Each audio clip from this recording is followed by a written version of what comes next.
Kyrie and Luka were awful last year. Day 1 of Kyrie in Dallas, 6th place. Into the season, 11th place. But this summer, the team made changes. The big two are building chemistry together. But there is one huge problem holding them back. It looms over the entire franchise. It could mean they miss the playoffs again. Last year, they tanked in the final week to keep their number 10 pick. But if that continues, what happens with Luka? ESPN reported, team sources have acknowledged fear exists that Doncic, who expressed extreme frustration last season, could consider requesting a trade as soon as the summer of 2024 if Dallas doesn't make significant progress. That means they have to have progress this season. Time is up. Luka has 2 years left on his contract next summer.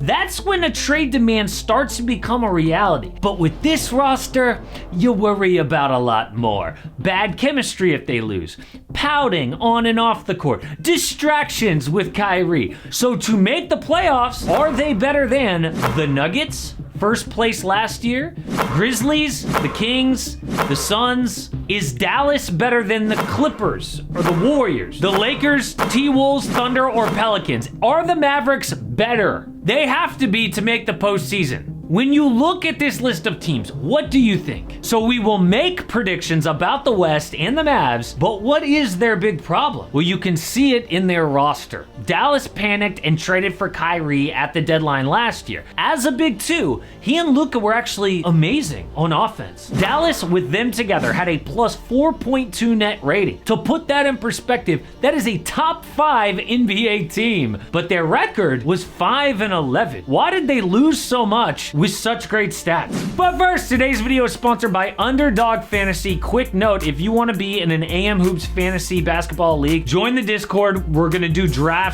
this week. So $3 leagues, $10 leagues, $50 leagues. But my regular game is pick 'em. You pick higher or lower. It makes watching every single sport so much fun. I am putting my NFL picks every Sunday on the community tab of AM Hoops before the NBA starts. And use the promo code AM Hoops on your first deposit. They have extended their deposit match bonus up to $500. This is a huge value to all of us. You do not see this, and they have extended it. So use promo code AM Hoops. They've extended the match bonus up to $500. So support the channel, and I will see you in the AM Hoops Discord. Because they couldn't win a close game to save their life, they lost 11 of 14 close games. Some of that is bad luck, obviously, but most of it is this one issue. Let's call it the Portland problem. Here is the Blazers' last 3 years with Dame and CJ McCollum. Do you notice a trend? Did they even try to get better on defense? Actually, yeah, they did, but the front office couldn't get it done. And the 1 year they were average on defense, 2019, they make the conference finals. Coincidence? It's almost the exact copy of the Mavs with Luka. And the 1 year they had a good defense, they made the conference finals too.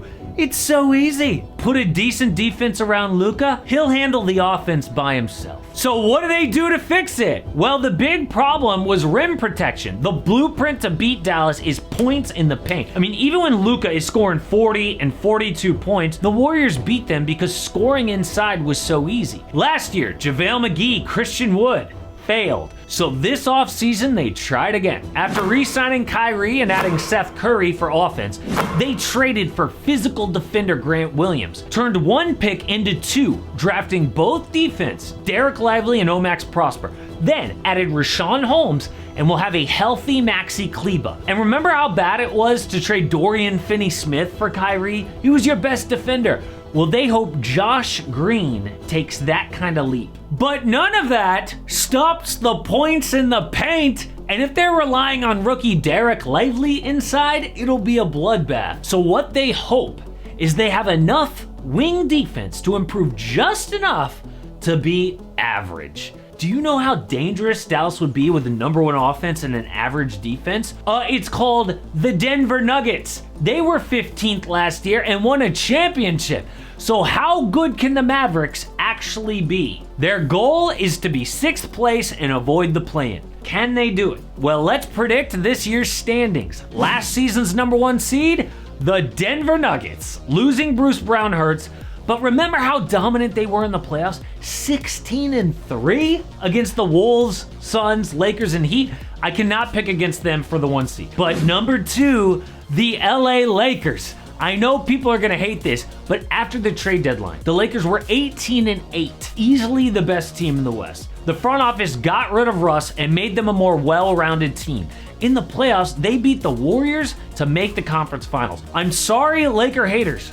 These are just facts. The number 3 seed, the Warriors. Obviously, fitting Chris Paul into the offense is key, but defense was their problem. They slipped from number 2 when they won the championship to number 15.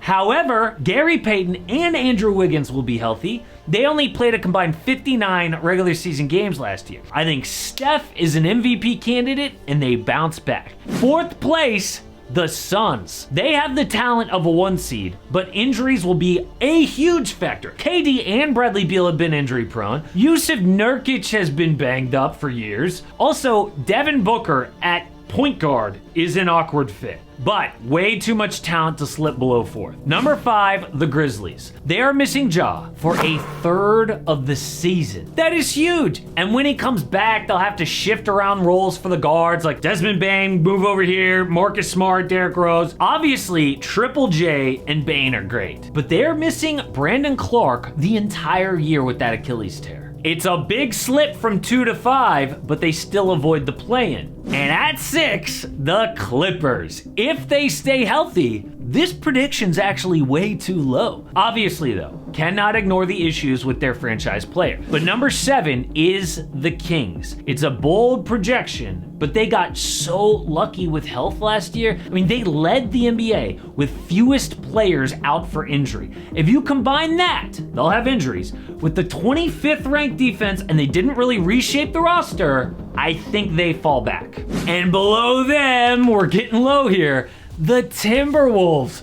Why are they better than the Mavericks? Because they made the playoffs last year without Karl Anthony Towns basically the entire year. He's back, and they have Rudy Gobert, who's a one-man defense. And if Anthony Edwards is going to take this next leap that everyone thinks he will, how can the Mavs compete with that? But I have them 1 spot below at 9th. And I'm not even sure about that. I mean, what about the Pelicans? So I put the Thunder here at 10th, but the Pelicans could easily be top 6. Do you remember when Zion was healthy last year?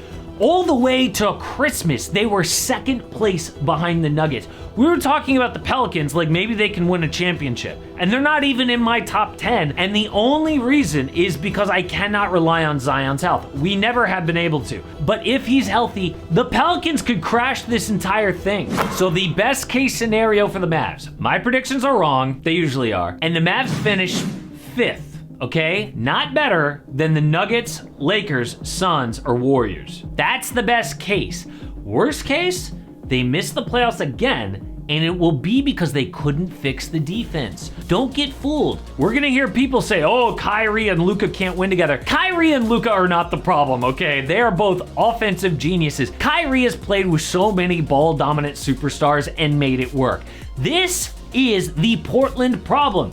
Dame and CJ, good every year, but the front office could never build a competitive defense around them. And eventually, the number 1 superstar demands a trade. It is so much easier when the superstar is like a Kawhi or Giannis, someone who can play both ways. But when you have the Mavs stars, you have to be roster building geniuses to make it work. And this offseason, I don't think they got it done. But the Clippers aren't done building their roster. Reports say they are doing everything they can to acquire James Harden. He showed up to Sixers camp all smiles. We thought we were gonna get a fat suit. Or is there something evil coming from the beard?